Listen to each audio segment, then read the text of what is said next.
자, 우리 시편 119편 22절 말씀 우리 한 목소리로 같이 읽겠습니다. 시작. 내가 주의 교훈들을 지켰사오니 비방과 멸시를 내게서 떠나게 하소서. 아멘. 여러분, 누군가가 나를 비난하고 조롱하고 나를 비웃은다면은 정말로 그게 너무 힘들 것 같아요. 이제 내가 진짜 잘못했어도, 그렇죠? 내가 진짜 잘못했고, 혹은 내가 비난받은 일을 했을지라도 실제로 주변 사람들로부터 손가락질을 당하면 그거 너무 힘듭니다. 그것도 이제 내가 믿었던 친구, 나랑 가장 가깝다라고 한 사람들마저도, 나를 사랑하고 나도 그를 사랑했던 그 사람마저도 나를 멸시한다면 그거만큼 힘든 일은 없을 겁니다. 그거를 견딜 만큼 독한 사람은 아마 아무도 없을 거예요. 아마 도둑놈이나 혹은 사기꾼도 자기 자식이 우리 아빠 도둑놈이야. 아빠 사기꾼이라서 싫어. 그런 얘기를 듣기를 아마 싫어할 거예요.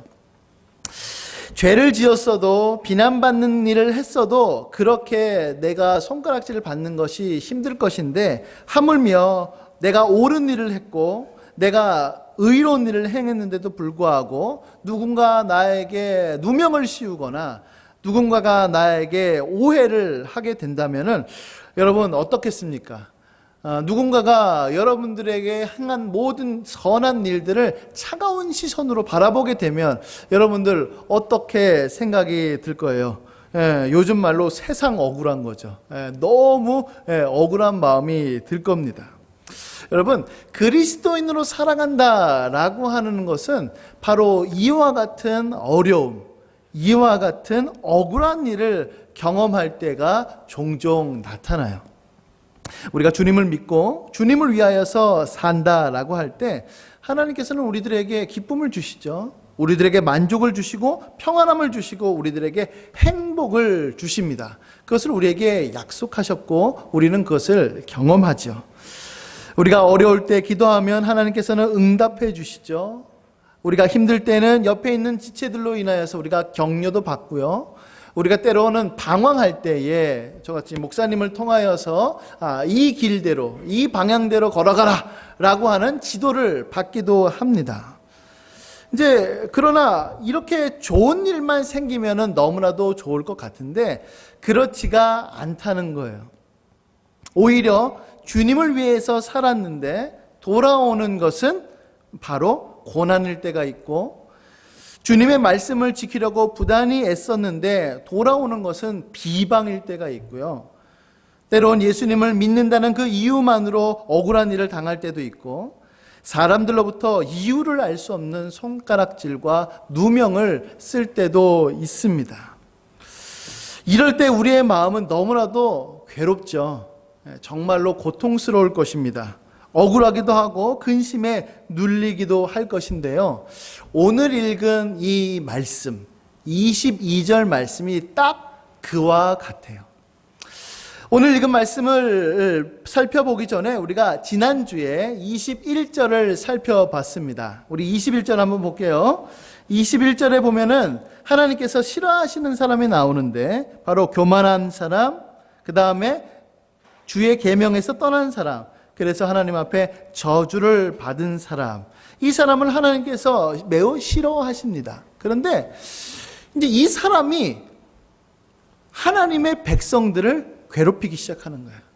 하나님의 자녀들을 손가락질하기 시작을 하는 겁니다. 통상적으로 하나님의 백성을 대적하는 대부분의 사람들이 바로 예수님을 믿지 않는 사람들이 그렇게 대적을 하죠. 그 사람들은 하나님의 백성들을 비방하기도 하고 멸시하기도 하고 회방하기도 하고 모함하기도 해요. 대표적인 예가 초대교회 때 있었죠. 우리가 잘 알고 있는 네로 황제. 자기가 불을 내놓고 그 불 내는 사람이 누구다? 바로 크리스찬들이다.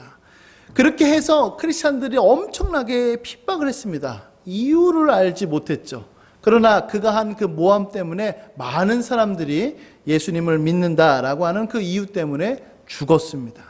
또 하나 있었죠. 우리는 예수님의 살과 피를 먹고 마신다, 성찬식을 했더니 사람들이 뭐라고 오해했냐면 이 사람들 식인종이다. 어떻게 사람의 이 살과 피를 먹을 수 있냐. 그래서 박해했죠. 또 하나, 우리는 교회 안에서 한 하나님을 믿음으로 형제 자매라고 하죠. 어떻게 근친상간을 할 수가 있냐 라고 하면서 큰 핍박이 있었습니다. 그래서 예수님을 믿는 것 하나 때문에 많은 오해, 핍박, 그 다음에 회방, 모함들이 있었어요. 바로 예수님을 믿지 않는 사람들이 하나님의 백성들을 그렇게 대적했던 것인데, 오늘 읽은 이 22절 말씀이 바로 그와 같은 모습입니다. 여러분, 22절 말씀은 두 가지로 구성이 되어 있어요. 첫 번째는 무엇이냐면 시인이 하나님 앞에 호소하는 거죠. 호소하는 것. 비방과 멸시를 내게서 떠나게 하소서, 그렇게 지금 기도합니다. 또 하나는 무엇이냐면 왜 이 시인이 이렇게 호소하는 그 이유와 근거에 대하여서 얘기를 하는데, 바로 무엇이냐면 내가 주님의 교훈을 지켰기 때문입니다 라고 이렇게 얘기를 하고 있어요. 그러니까 지금 시인이요, 이제 억울한 겁니다. 그래서 자신의 결백을 주장하고 있는 거예요. 나는 지금 비방받고 멸시받을 만한 일을 한 적이 한 번도 없는데, 오직 주님의 말씀을 지켰을 뿐인데, 주님, 저는 너무나도 힘이 듭니다. 그러니 주님, 저를 구원해 주세요. 비방과 멸시가 내게서 떠나가게 해 주세요 라고 이렇게 하나님 앞에 기도하고 있는 것이죠. 시인은 지금 말씀을 지키고 주의 법을 지켰을 뿐, 억울하고 괴롭기 때문에 하나님께 기도하는 모습, 이것이 바로 시인의 지금 탄식입니다. 이 말씀을 통해서 저는 세 가지 사실을 여러분들에게 말씀드리고자 하는데요. 첫 번째는 무엇이냐면 하나님의 말씀대로 사는 사람들이 비방과 멸시를 받는 것은 당연하다는 거예요. 이 말씀이 너무나도 우리에게는 받아들이기가 너무 힘듭니다. 왜 예수님을 믿는데, 주님의 말씀대로 사는데 왜 비방과 멸시를 받느냐? 왜 그게 오히려 더 당연하냐? 예수님께서 우리들에게 이와 같이 말씀하셨어요. 마태복음 5장 10절부터 12절에 보면 이렇게 나와 있는데요. 의를 위하여 핍박을 받은 자는 복이 있나니 천국이 그들의 것임이라. 나로 말미암아 너희를 욕하고 박해하고 거짓으로 너희를 거슬러 모든 악한 말을 할 때에는 너희에게 복이 있나니 기뻐하고 즐거워하라. 하늘에서 너희의 상이 큼이라. 너희 전에 있던 선지자들도 이같이 박해하였느니라. 여러분, 그러니까 이 박해, 고난, 비방, 회방은 신약 시대를 살고 있는 우리들에게만 있는 것이 아니라 바로 구약에서부터 그것이 쭉 이어져 내려온 거예요. 그러니까 이 당시에는 이 선지자들이 하나님의 말씀을 전했거든요. 하나님의 말씀을 전했는데 사람들이 그거를 싫어했어요. 왜 싫어했냐면 이렇게 죄를 행하고 이렇게 악을 행하면 이 나라는 멸망할 것이다. 너희들은 하나님 앞에 심판을 받을 것이다. 계속 선지자들이 얘기하니까 듣는 사람 입장에서 너무 싫잖아요. 너희들이 이렇게 해도 복을 받고 저렇게 해도 복을 받을 것이다. 이렇게 말하면 누구나 다 좋아하죠. 근데 선지자들이 그렇게 말하지 않았거든요. 그러니까 선지자들을 핍박하는 거예요. 박해하는 거죠. 결국에는 어떻게 됐죠? 이스라엘 백성들이 회개하고 돌이키지 않자 선지자들이 말한 것처럼 그들은 멸망하고 말았습니다. 그러니까 예수님을 믿는, 그러니까 하나님을 믿는 사람들 안에서도 그와 같은 일들이 나타나는데, 특별히 하나님을 믿지 않는 사람들에 의하여서도 그와 같은 핍박과 박해가 너희들에게 나타날 것이다. 이렇게 지금 예수님께서 우리들에게 말씀하셨어요. 근데 이제 흥미로운 것은 무엇이냐면, 오히려 더 의를 위하여 핍박을 받는 자는 어떻다고요? 복이 있답니다. 나로 말미암아 너희를 욕하고 박해하고 거짓으로 너희를 거슬러 모든 악한 말을 할 때에는 그것이 복이 있답니다. 그러니까 예수님 믿는 사람으로서 누군가에게 비난받을 일, 누군가에게 나를 모욕하고 그러한 모든 것들이 바로 하나님 앞에서는 복된 삶이에요. 하나님 앞에서는 그것이 합당한 모습이에요. 오해하지 말아야 될 것은 무엇이냐면 아무렇게나 살아서 혹은 내가 잘못을 행해서 받는 고난이 아니라 주님의 뜻대로 살았는데, 주님께서 원하시는 삶을 살았는데도 불구하고 오는 박해, 어려움들이 바로 하나님께서 보시기에는 그것은 기뻐할 일이고 그것은 복된 삶이다. 지금 이렇게 예수님께서 말씀하고 있는 것입니다. 여러분, 그러면 왜 세상은, 특별히 불신자들은, 왜 교만하여서 주님의 계명에서 떠난 자들은 왜 하나님의 백성들을 싫어할까요? 왜 하나님의 백성들을 그렇게 괴롭힐까요? 그 이유는 너무 간단해요. 우리 요한복음 15장 19절부터 20절 말씀에 이렇게 말씀하고 있습니다. 너희가 세상에 속하였으면 세상이 자기의 것을 사랑할 것이나 너희는 세상에 속한 자가 아니요 도리어 내가 너희를 세상에서 택하였기 때문에 세상이 너희를 미워하느니라. 내가 너희에게 종이 주인보다 더 크지 못한다 한 말을 기억하라. 사람들이 나를 박해하였은즉 너희도 박해할 것이요 내 말을 지켰은즉 너희 말도 지킬 것이라. 예, 이 말씀대로 아주 간단하죠. 예수님께 속하였기 때문에 세상이 싫어하는 겁니다. 예. 그러니까 어떤 사람이 비난을 받고 알 수 없는 모욕을 당하면 예수님께 속한 사람이구나. 그것을 우리가 생각할 수 있는 거예요. 만약에 그렇지 않고 내가 이 세상에서 살아가는데 내게 고난도 없고 비방도 없고 손가락질도 없으면 그거 한번 곰곰이 생각해 봐야 돼요.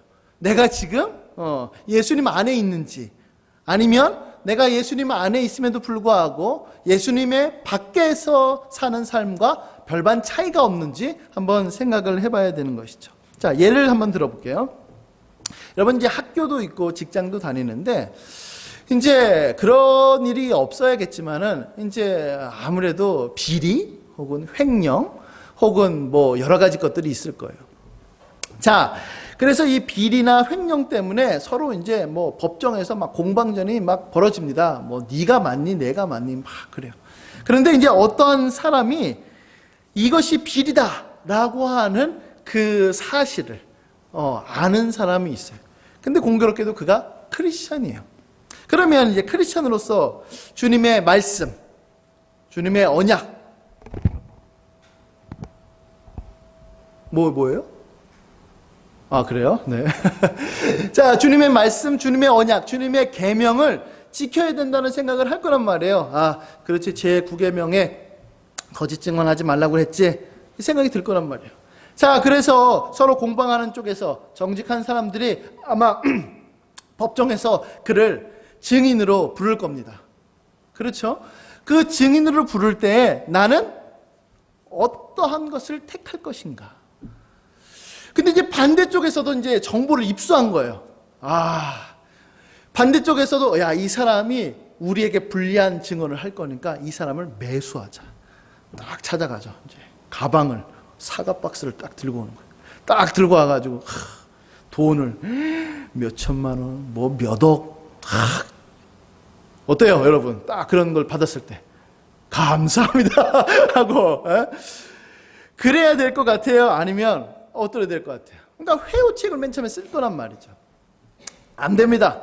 나는 받을 수 없습니다. 나는 크리스찬으로서 도저히 안 됩니다.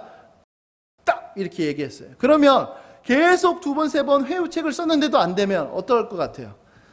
분명히 이 사람 때문에 나는 이제 우리 이 입장에서는 이 사람 때문에 크게 이제 손해를 볼 거거든요. 그러면 이제 넘지 말아야 될 선을 아마 넘을 겁니다. 그 사람을 제거하려고 폭력을 쓰든지, 혹은 그 사람을 제거하려고 아마 생명의 위협까지도 받게 될 거예요.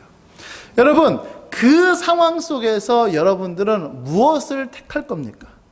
하나님의 말씀, 하나님의 계명, 하나님의 약속을 지키기 위하여서 나는 거짓 증언을 하지 말 것인지, 아니면 그와 같은 피해를 보지 않기 위하여서 나는 그냥 거짓말을 할 것인지, 어떤 입장에 쓸 겁니까? 그 입장 중에서 나는 하나님의 뜻대로 살 겁니다 하면 당연히 핍박이 올 수밖에 없는 거예요. 지금 시인이 그와 같은 상황 속에, 그와 같은 어려움 속에 지금 직면하고 있는 겁니다. 또 하나 예를 들어 볼게요. 자, 어떤 사람이 이렇게 질문할 수도 있어요. 아니, 저는 그렇게 주변에 불신자들이 많고 예수님 안 믿는 사람들이 있는데 저 그렇게 뭐 핍박하지 않던데요? 뭐 그렇게 저를 공격하지 않던데요? 이렇게 말하는 사람들도 있을 거예요. 저는 그거에 대해서 이렇게 답변을 하겠습니다. 그거는요, 그 사람들에게 피해를 주는 말이나 행동을 하지 않아서 그래요. 그러니까 그 사람들이 싫어하는 행동을 하지 않았으니까 그 사람들이 나를 박해하지 않는 겁니다. 자, 우리 늘 항상 이제 고민이 되는 게 뭐냐면 주일 성수는 말이에요. 이제 주일에 이제 교회를 나오는 건데 하나님께서 안식일을 기억하여 거룩하게 지키라. 우리가 주일을 예수님의 부활한 날을 그 날을 기념하여서 지키고 있는데 이제 우리가 또 회사 생활을 하거나 또 가족 모임이 있거나 뭐 제사를 지내거나 뭐 기타 여러 가지 일들이 있어요. 자, 그럴 때 야, 너 그날 괜찮아? 그럼 괜찮지. 뭐 그렇게 해서 쑥 가버리면 피해, 고난 그런 거 없죠. 그렇죠? 그런데 아니야, 나는 그럴 수 없어 라고 한다면은 그때부터는 피해가 되는 거예요. 자, 목사님이 이런 상담을 늘 받아요. 무슨 상담을 받냐면 결혼을 했는데 이를테면 시댁이 안 믿는 시댁이었던 거예요. 그러니까 남편은 믿었었는데 시댁은 안 믿었어요. 그러니까 뭐 제사도 지내고 막 그러는 거예요. 그럴 때 목사님 어떻게 하면 좋습니까? 제사 지내러, 이제 주일이 아닌 경우는 모르겠지만 제사 지내러 가야 됩니까? 아니면 교회에 나와야 됩니까? 이러한 이제 고민을 하는 사람들이 엄청나게 목사님한테 신앙 상담을 합니다. 제가 뭐라고 대답할까요? 뭐라고 제가 이렇게 할 것 같아요? 원하는 대로 하십시오. 원하는 대로 하십시오. 그렇게 얘기를 해요. 왜 그러냐면 이미 답은 알죠. 답을 모르는 게 아니에요. 분명히 주일 성수해야 된다는 것은 아는데 그 핍박, 그 괴롭힘, 그 모함을 견뎌내기가 너무 힘드니까 그와 같은 고민을 상담을 하는 거거든요. 그러니까 제가 그 앞에서 뭐라고 할 것 같아요? 하나님께서 원하시는 것은 이겁니다. 그것을 자매님도 알고 있습니다. 그러니까 선택은 당신의 몫입니다. 이렇게 얘기를 목사님이 하죠. 여러분, 그거를 무슨 남의 얘기처럼 목사님이 하는 게 아니라 목사님도 다 겪었어요. 목사님도 이를테면은 이제 목사님 가정에서 일대죠. 일대죠. 그리고 목사님 이제 아버지는 이를테면 장남이죠. 어머니는 맏며느리죠. 제사를 목사님 집에서 한단 말이에요. 그럴 때에 과연 목사님은 어떻게 행동했을까? 목사님도 그것 때문에 힘들었죠. 너무 괴로웠죠. 그것 때문에 핍박도 받았죠. 그런 것들을 이겨내가는 거예요. 그런 것들을 감수하는 거예요. 그래서 신앙이 어떻게 해요? 성장하는 거예요. 지금은 어떨 것 같아요? 가족 간의 관계가 좋습니다. 네, 지금은 좋아요. 목사님 아버지가 큰 아들임에도 불구하고 이제는 우리 제사 안 지낸다. 제사 안 지낸다. 그래도 아들이 목사인데 어떻게 제사를 지낼 수 있냐? 제사는 없앴어요. 대단하죠? 없앤 거예요. 그러니까 그 핍박이, 그 괴로움이 그거를 때문에 내가 한 걸음도 물러나면 하나님한테 받는 은혜와 복은 없는 겁니다. 그러나 그것들을 이겨내가면 갈수록 하나님께서 우리들에게 은혜를 주시는 거죠. 지금 시인이 그것을 얘기를 하고 있는 겁니다.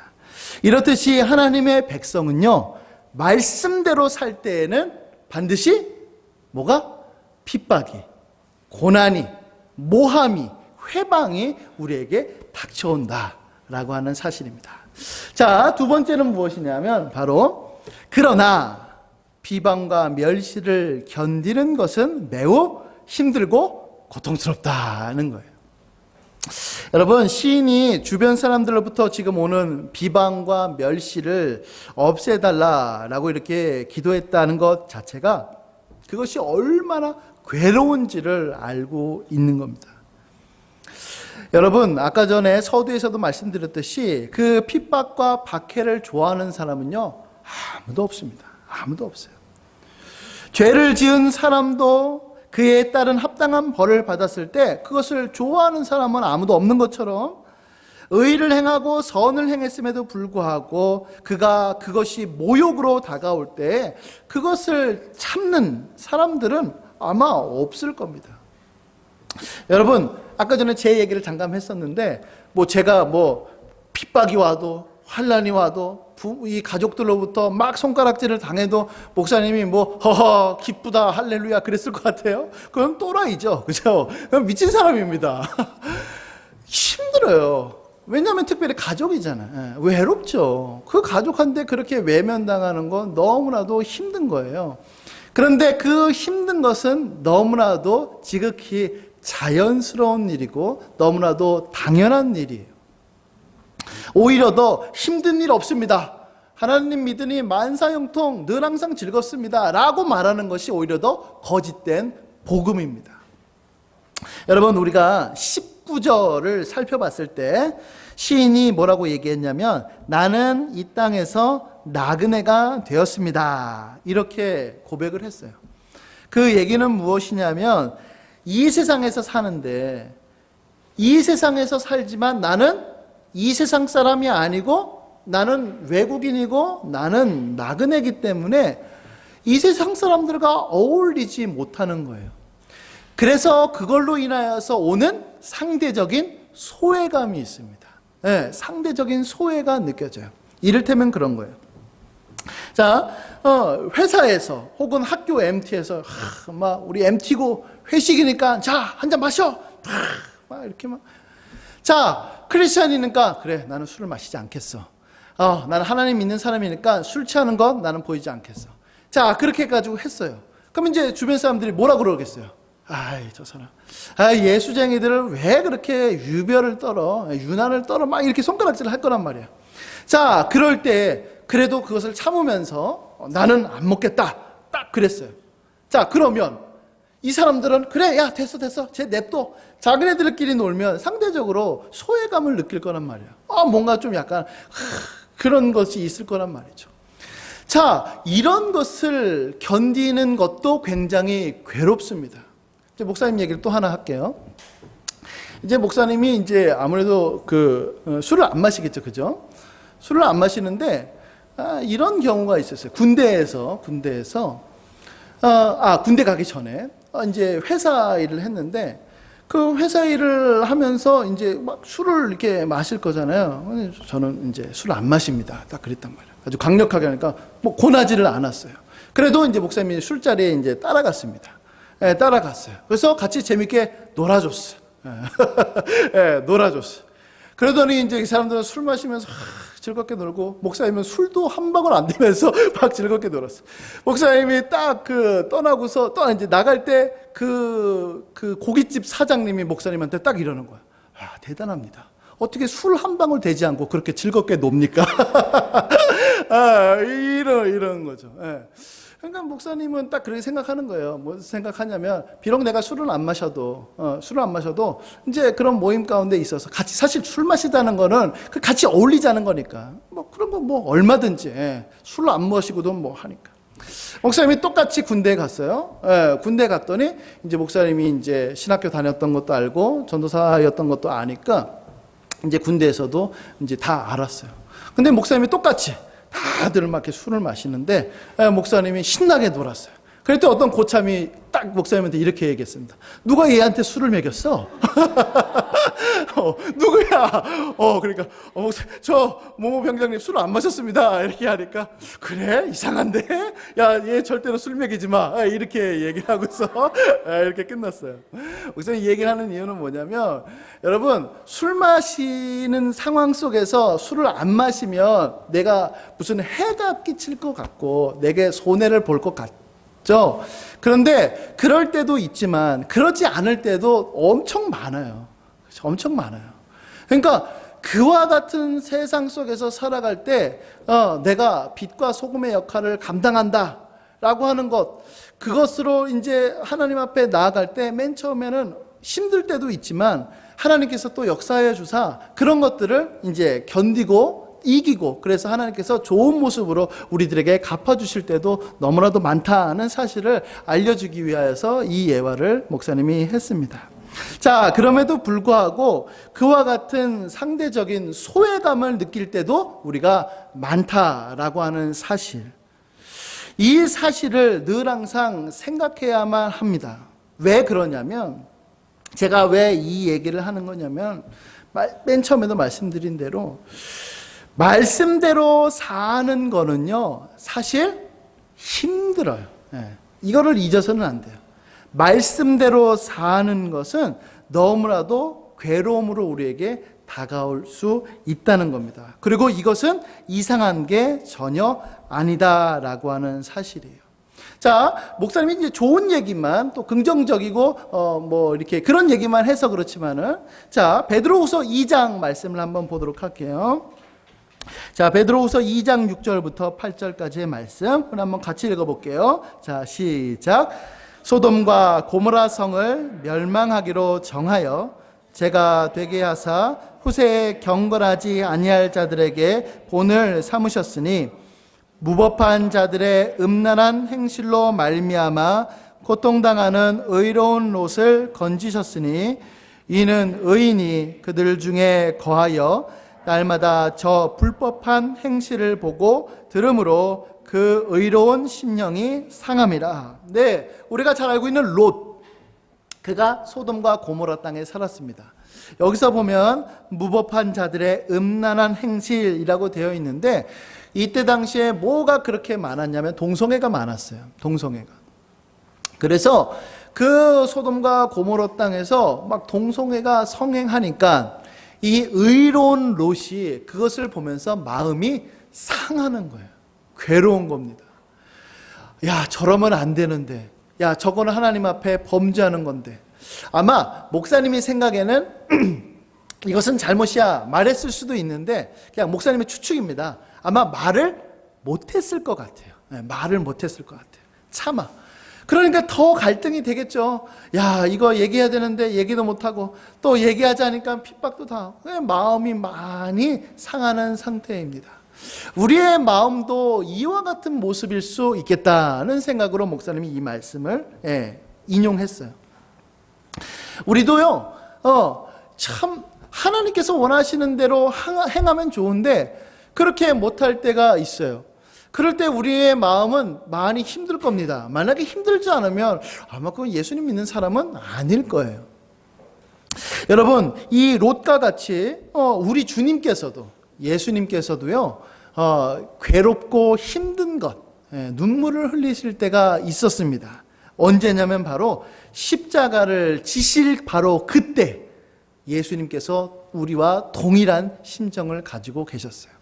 자, 마태복음 26장 37절부터 39절까지의 말씀 제가 한번 읽겠습니다. 베드로와 세베대의 두 아들을 데리고 가실새 고민하고 슬퍼하사 이에 말씀하시되, 내 마음이 매우 고민하여 죽게 되었으니 너희는 여기 머물러 나와 함께 깨어있으라 하시고, 조금 나아가서 얼굴을 땅에 대시고 엎드려 기도하여 이르시되, 내 아버지여, 만일 할만하시거든 이 잔을 내게서 지나가게 하옵소서. 그러나 나의 원대로 마옵시고 아버지의 원대로 하옵소서 하시고 라고 되어 있죠. 자, 또 하나 누가복음 22장 43절부터 44절까지의 말씀 우리 한번 같이 읽겠습니다. 시작. 천사가 하늘로부터 예수께 나타나 힘을 더하더라. 예수께서 힘쓰고 애써 더욱 간절히 기도하시니 땀이 땅에 떨어지는 핏방울 같이 되더라. 네, 주님께서는 지금 십자가를 지셔야만 하는 상황에 놓여졌어요. 그런데 그 십자가를 지시는 것이 너무 괴로운 거예요. 왜요? 이유가 뭐죠? 자기는 죄를 지은 적도 없고 자기는 모함당할 것도 한 번도 한 적이 없는데 그 고난의 그 죽음의 그 비난의 십자가를 져야 한다는 것 자체가 너무나도 고통스러운 거예요. 괴로운 거예요. 그래서 예수님께서도 인간으로 이 세상에 오셨기 때문에 우리와 동일하게 이것을 없었으면 좋겠다. 이 잔이 내게서 옮겨졌으면 좋겠다. 라고 하나님 앞에 기도할 정도였어요. 제가 왜 이 말씀을 드린 줄 알겠죠? 그러니까 우리가 주님의 뜻대로 산다. 그래서 우리에게 오는 그런 괴로움, 그 모든 것들도 예수님께서도 다 겪으셨던 거예요. 그러니까 우리도 그와 같은 일들을 겪고 괴로워할 수 있다는 거죠. 그렇기 때문에 여러분, 이 일로 내가 너무나도 괴롭고 내가 너무나도 한심스럽고 그래서 나 같은 사람이 과연 구원받은 백성이 맞는가라는 그런 불안이 든다 할지라도 그것 때문에 나 자신을 학대할 필요는 없어요. 물론 우리가 주님의 뜻대로 살지 못하는 것 때문에 죄책감을 들어야만 합니다. 그거는 당연한 거예요. 하나님 앞에 살지 못한 것에 대해서 하나님 너무나도 죄송합니다. 우리가 눈물을 흘려야 되는 것은 너무나 당연한 거예요. 그럼에도 불구하고 내가 이러지도 못하고 저러지도 못하고 그런 상황 속에서 내가 늘 항상 자책만으로 내 삶을 내 시간을 허비만 하면 앞으로 나아가지를 못해요. 앞으로 나아가지를 못해요. 그저 내 자신의 그와 같은 한심스러운 모습으로 인하여서 그냥 거기에 함몰되고 말아요. 그리고 그냥 자기 연민에 빠지는 그런 오류도 겪게 되는 거예요.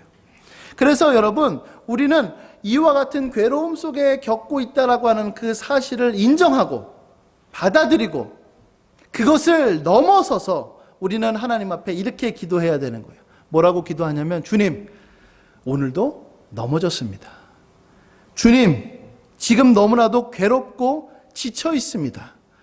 주님, 저는 오늘도 실수했습니다. 그러나 그 모든 것들이 합력하여 선을 이룰 줄로 믿습니다. 제가 지금 넘어짐이 제가 하는 실수와 죄가 자책으로만 끝나지 말게 도와주시고 인간의 나약함, 연약함, 죄악됨, 그와 같은 모습이다라고 하는 것을 깨닫게 하여 주사 저로 하여금 주님 앞에 겸손케 하여 주옵소서. 이 기도로 하나님 앞에 나아갈 때 우리가 죄책감에서 벗어나서 한 걸음 더 나아가게 되는 거예요.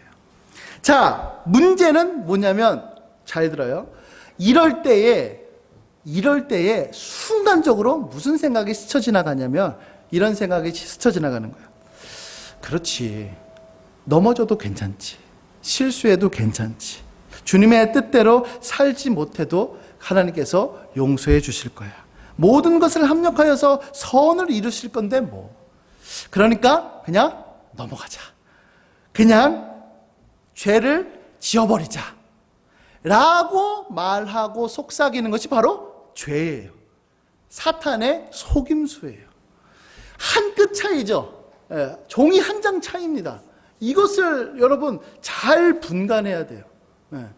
그러니까 내가 주님의 뜻대로 애썼는데 그 애쓴 그만큼 그렇게 실천을 못했을 때 돌아오는 어떠한 상대적인 허탈감, 무력감 엄청나게 큰 거거든요.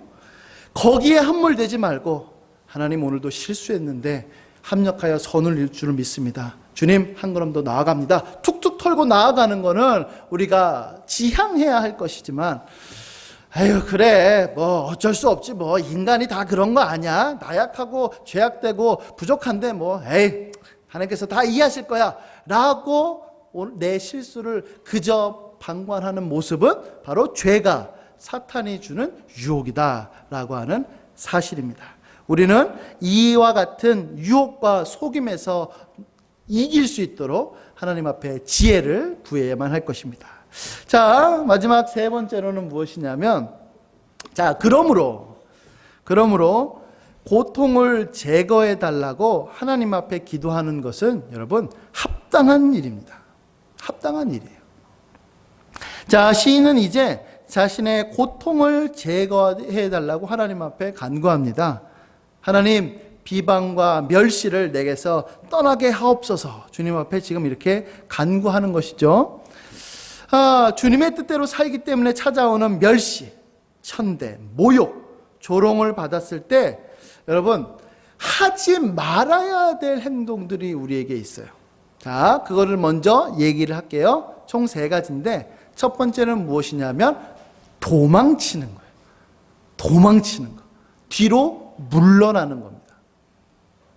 자, 그와 같은 고통, 그와 같은 괴로움, 그런 것 때문에 세상으로 다시금 돌아서는 일들이 종종 발생하게 되는 거예요. 자, 믿음이 충실하지 않는 사람들은요, 세상으로 돌아가는 경우들이 너무나도 많습니다. 예수님을 안 믿는 삶이 차라리 낫다. 그냥 먹고 즐기자. 뭐하러 내가 이렇게 괴롭게 세상을 사냐. 굳이 그럴 필요가 뭐 있냐. 라고 이렇게 얘기하면서 주님을 떠나는 거죠. 그러나 히브리서 10장 36절부터 39절에는 우리에게 이렇게 권면합니다. 같이 한번 읽어볼게요. 자, 시작. 너희에게 인내가 필요함은 너희가 하나님의 뜻을 행한 후에 약속하신 것을 받기 위함이라. 잠깐 후면 오시리가 오시리니 지체하지 아니하시리라. 나의 의인은 믿음으로 말미암아 살리라. 또한 뒤로 물러가면 내 마음이 그를 기뻐하지 아니하리라 하셨느니라. 우리는 뒤로 물러가 멸망할 자가 아니요 오직 영혼을 구원함에 이르는 믿음을 가진 자니라. 네, 히브리서 말씀은요, 어떤 배경을 갖고 있냐면 핍박, 박해를 배경으로 하고 있어요. 그러니까 예수님을 믿는다라고 하는 그것 때문에 동족들한테 핍박을 받는 거예요. 그러니까 그 핍박이 너무 심하니까 자꾸만 나 예수님 안 믿을래. 돌아서는 거죠. 떠나는 겁니다. 그럴 때 하나님께서 우리들에게 말씀하시는 거예요. 내가 잠깐 후면 올 거야. 재림이 곧 임할 거야. 그러니까 너희들에게 지금 필요한 건 뭐다? 인내다, 인내. 믿음의 인내가 필요하다. 도망가지 말고 뒤로 물러나지 말고 지금 받는 그 환난을 열심히 그리고 부지런히 감당해라. 지금 이렇게 얘기를 하는 것이죠. 여러분, 그 오래 달리기 있죠. 뭐 마라톤 이런 거. 여러분 엄청 어렵죠. 힘들어요. 괴롭습니다. 차라리 100m 달리기 그냥 쫙 해서 하면은 이제 끝나고 마는데, 와, 어떻게 마라톤 2시간 넘는 거를 계속 그 숨찬 거를 그거를 2시간 동안 와, 그건 너무 힘들어요. 그런데 여러분, 그렇게 힘들다고 하여서 21점? 41점? 미안합니다. 42.19km. 예. 그거를 완주해야지 내가 여태까지 힘들었던 그 힘든 것이 보상이 되는 거예요. 내가 열심히 했는데 바로 앞에서 포기해버리면 그거는 물거품입니다. 아무런 소용이 없는 거예요. 우리가 가는 이 믿음의 여정, 신앙의 여정이 바로 이와 같아요. 우리가 달려가는 그 길이 슬플 때도 있지만, 기쁠 때도 있지만 슬프고 괴로울 때가 있는데 그것을 완주해야지만, 그 믿음의 경주를 딱 해야지만 하나님께서 우리에게 상급을 주시고 우리들에게 하나님께서 안식을 주시는 겁니다. 그렇기 때문에 여러분, 결단코 도망가거나 결단코 뒤로 물러서지 않기를 바랍니다. 자, 두 번째 하지 말아야 될 것은 바로 무엇이냐면 스스로 해결하려고 하는 거예요. 스스로 해결하려고 하는 거. 여러분, 어떤 내가 이렇게 오해가 사면은, 야, 이 오해 너무 억울하고 분해서 내가 어떻게 해서든지 막 해결하려고 막 그렇게 분주하게 돌아다니는데, 그럴 때에는 오히려 더 실패로 끝날 때가 더 많고요. 변명을 하다가 오히려 더 일이 더 커질 때도 있습니다. 혹은 더 큰 오해를 살 때도 있어요. 특별히 너무 억울한 일을 당하면 어떻습니까, 여러분? 복수는 나의 것. 그러면서 내가 친히 복수할 것이다. 딱 이렇게 하는 경우들이 있단 말이죠. 예, 그렇죠? 예, 여러분들 하는 소심한 복수들 뭐가 있습니까? 소심한 복수들 뭐가 있어요? 예, 뭐가 있어요? 지금 웃는 사람들은 소심한 복수들을 한 사람들인데, 예, 그렇게 이제 복수들을 하는데 그와 같은 것들을 하나님께서 싫어하시는 거예요. 그런 좋은 방법이 아닙니다. 하나님께서 원하시는 방법이 아니에요. 자, 마지막 세 번째는 무엇이냐면 주님께 원망하는 거죠. 주님 앞에 불평불만하는 겁니다. 여러분, 우리는 때론 내가 정말로 안 좋은 일이 생기면 하나님께 불평을 할 때가 너무나도 많습니다. 하나님 뭐예요? 말씀대로 살았는데 왜 나한테 이런 일들이 닥치는 거예요? 하나님 앞에 그냥 막 떼를 쓰는 거죠.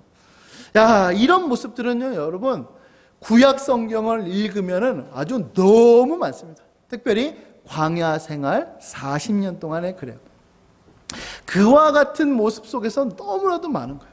하나님께서 우리 지난 시간에 배웠죠. 하나님께서 왜 40년 동안 만나를 먹이셨는지, 왜 40년 동안 광야 생활을 겪게 하셨는지. 그 이유는 뭐였죠? 내 안에 하나님의 말씀을 순종하는지 순종하지 않는지 그것을 깨닫게 하여 주시고, 결국에는 우리의 마음을 겸손케 하셔서 우리로 하여금 복을 누리게 하기 위함이었다 말씀하셨어요. 그런데 이스라엘 백성들은 그 힘든 고통 속에서 자꾸만 불평불만하는 거예요. 하나님 뭡니까? 주님께서 이리로 가라고 하면 이리로 갔는데 거기에는 물도 없고, 저리로 가라고 했는데 저리로 가니까 갑자기 누가 핍박을 하고, 하나님 이게 뭡니까? 늘 항상 막 원망하는, 그 모습이 광야 40년의 모습이에요. 그러나 여러분, 그와 같은 모습은 아무런 주님 앞에 뭐라 그럴까요? 정말로 주님께서 보시기에는 아이고 너무 몰라도 너무 모른다. 내가 너에게 복을 주기 위함인데 그것을 모르고 이렇게 불평불만하느냐? 하나님께서 이렇게 말씀하실 거예요.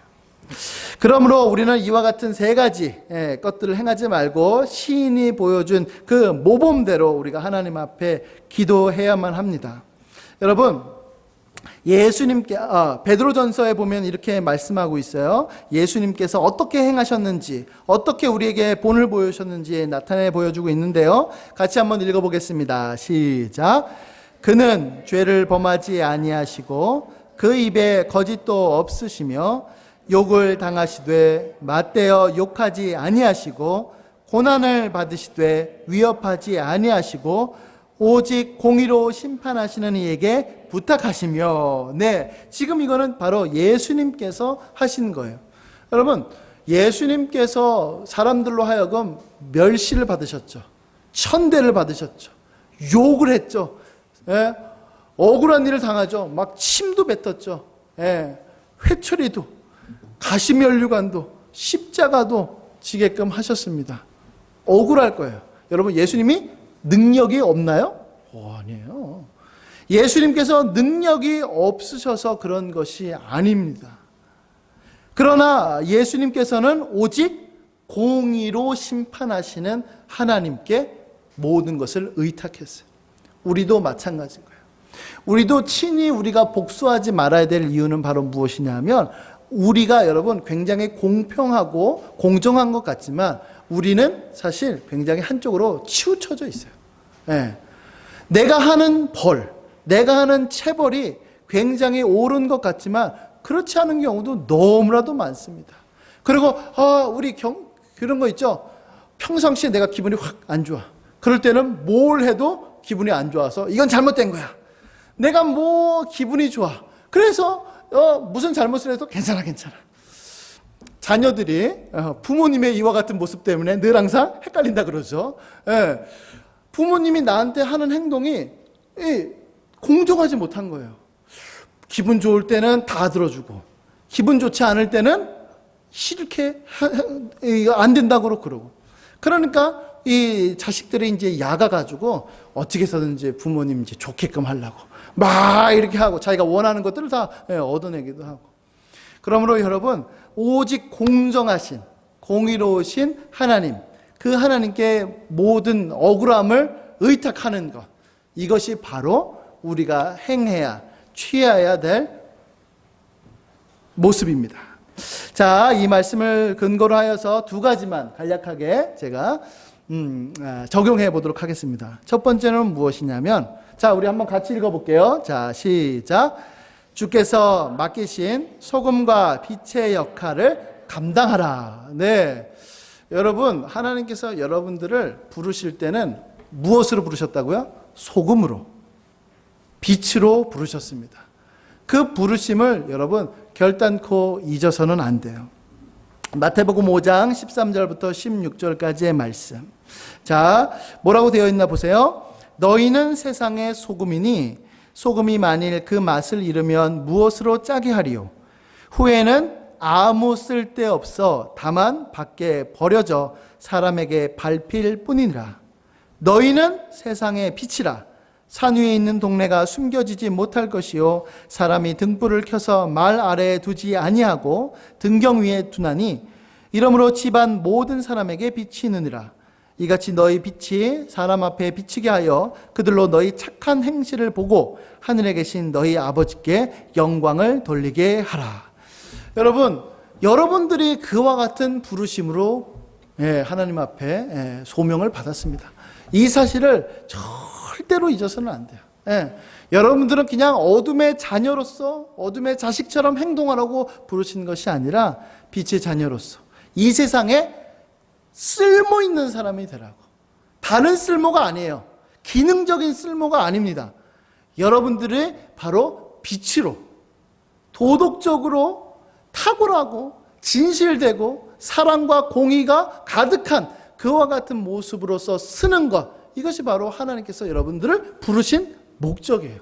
때로는 기능적으로는 별로일 수 있죠.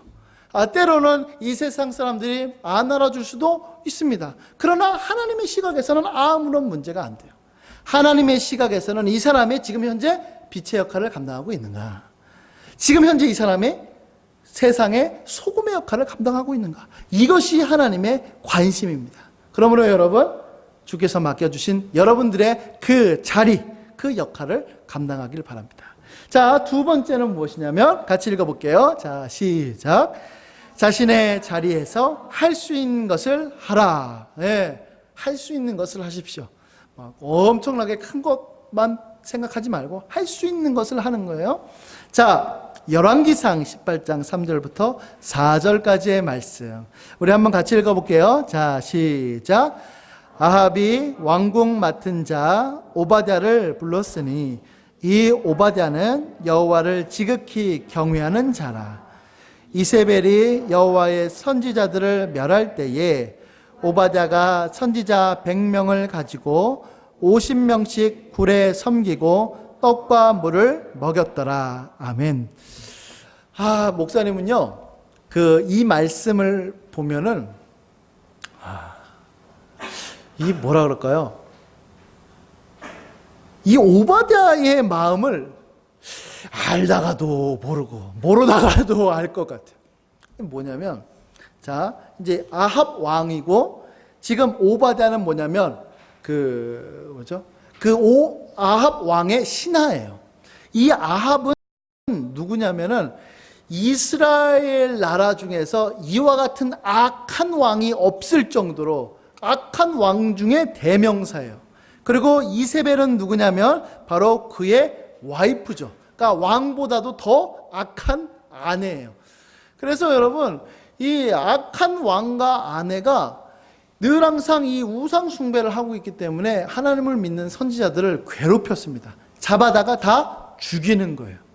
그런데 오바댜가 목사님 생각 같았으면은 내가 이런 세상 속에 이러한 그 왕 밑에서 난 절대로 신하 못해. 나 같으면 이를테면 사표 딱 썼을 것 같아. 그런데 남아 있어. 여기서 목사님이 이해를 못하는 거야. 야, 왜? 벗어 던져야지. 그런데 그 오바댜가 무슨 일을 행했냐면 바로 선지자들 그 100명을 50명씩 굴에다 숨겨서 떡과 물, 그러니까 살려준 거예요. 그 핍박 속에서 그 핍박 속에서 그들을 살게끔 한 거예요.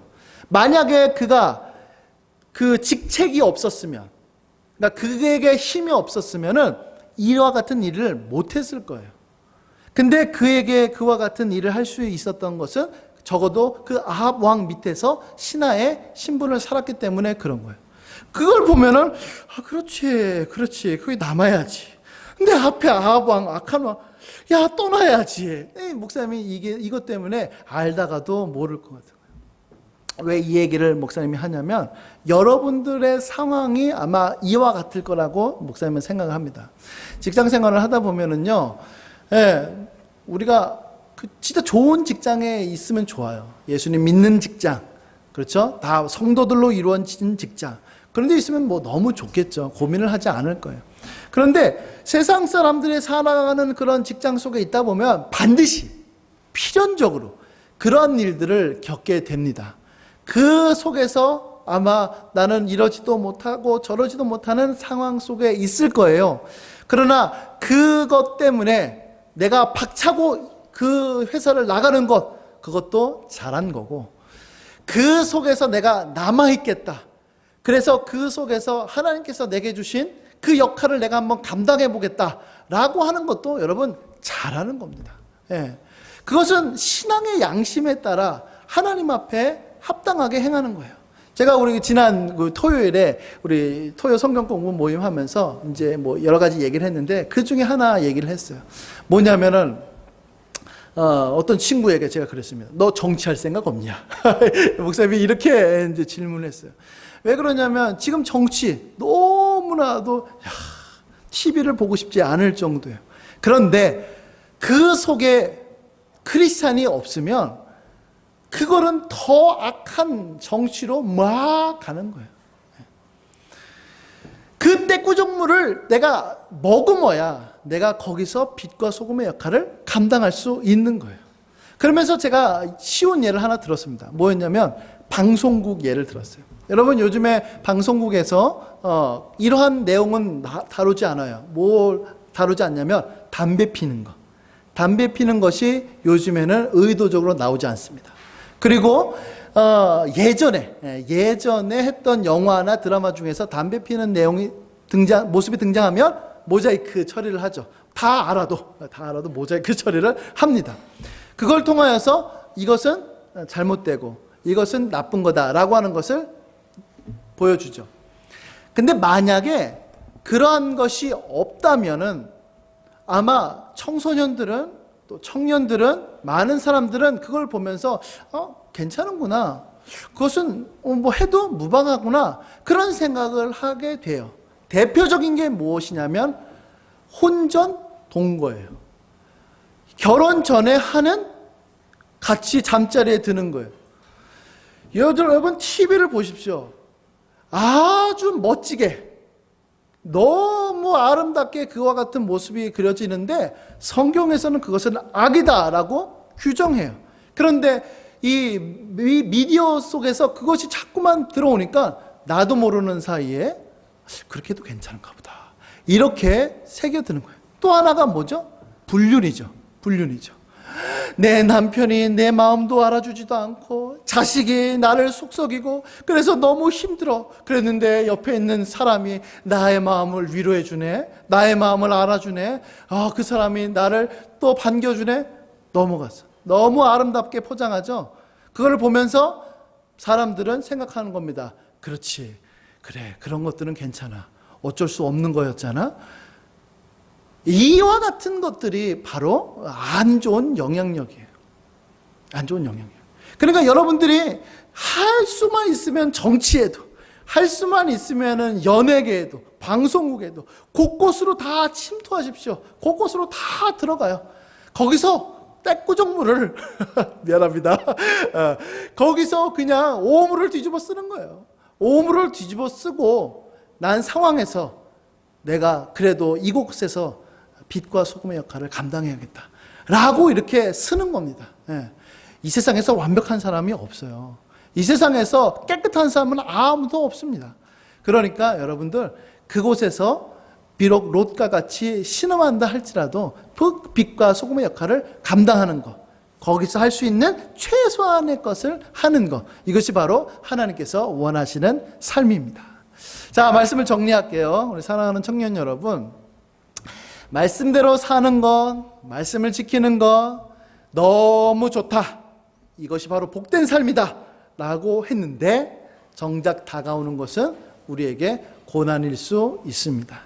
그러나 그 고난 속에서도 그것을 버티고, 그것을 이기고, 빛과 소금의 역할을 감당하는 그 모든 것들, 바로 하나님께서 원하시는 삶입니다. 우리가 힘들고 어렵고 괴로울 때 하나님 앞에 기도하십시오. 하나님께서 그 기도에 응답하실 것입니다. 그 기도로 인하여서 여러분들의 괴로움을 신원하여 주실 겁니다. 문제가 해결될 수도 있고, 문제를 이길 힘을 주실 수도 있고, 그 비방 때문에 겪게 되는 피해를 하나님께서 막으실 수도 있고, 마지막에는 하나님께서 심판으로 그것을 다 갚아 주실 것입니다. 그것을 위로 삼고 오늘 하루도 힘있게 주님의 뜻대로 사는 우리 지체들 되기를 예수님의 이름으로 간절히 축복합니다. 아멘.